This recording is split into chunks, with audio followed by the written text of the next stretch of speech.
In Isaiah 40, we see a new theme, a new song, a new perspective. Much of what we've seen in Isaiah 1 through 39 is dealing with very difficult challenges of death, destruction, and chaos. And also God can save people and can give them strength.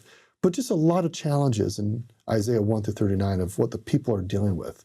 And now there's like this new theme for the next 26 chapters, really deeply focused on a couple of key themes.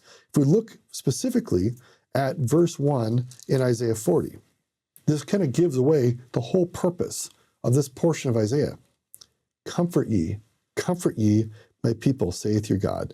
Speak ye comfortably to Jerusalem, and cry unto her that her warfare is accomplished, that her iniquity is pardoned, that she hath received of the Lord's hand double for all her sins.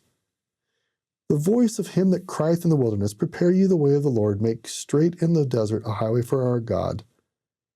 Every valley shall be exalted, and every mountain and hill shall be made low, and the crooked shall be made straight, and the rough places plain. And the glory of the Lord shall be revealed, and all flesh shall see it together, for the mouth of the Lord has spoken it.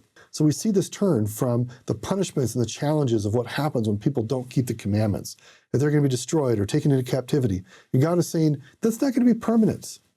Eventually, I will bring my people back. I want to build a righteous people. I will restore my people. I will bring them comfort. I will bring them all the things that I've wanted to bless them with that they didn't deserve in the past because they were so wicked. But if they will now just turn to me, they can get all these blessings, all the promises that I offered to Abraham, Isaac, and Jacob and their descendants will be theirs. That's the core thrust of chapter 40 of Isaiah and the succeeding chapters after Isaiah.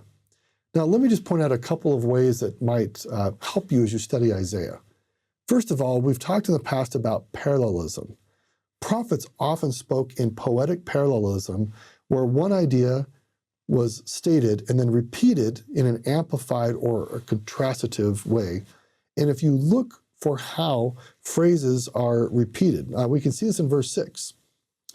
The voice said, cry, and he said, what shall I cry? All flesh is grass, and all the godliness thereof is as the flower of the field. So flesh is grass, flower of the field. These are parallel statements. Two phrases saying one thing. Now today in English teachers want you to just be clear and precise and not verbose, not say and repeat yourself. Just say what you say what you mean, and just be done with it. And if you found yourself repeating yourself in your writing, like using ancient Hebrew parallelism, an English teacher today might cross out half the statements because why repeat yourself? So in ancient Hebrew, this is how they would get the message across. It made it much more memorable by repeating things in a variety of different ways. Another way that might help you understand Isaiah is as you're reading slowly, document, even verse by verse, who's talking, who are they talking to, and what seems to be the message. And if you can do that, that might help clarify Isaiah a bit, because sometimes God's talking, sometimes Isaiah's talking, sometimes somebody else is talking, and sometimes it's helpful to identify by name in the margin who's talking so you can see how the conversation is flowing. In conclusion with Isaiah 40, if you find yourself like the ancient Israelites, feeling forlorn, destitute, worried about is God going to fulfill his promises, you can turn to verse 1 of Isaiah 40 and know that God's ultimate plan is, comfort ye, my people, saith your God.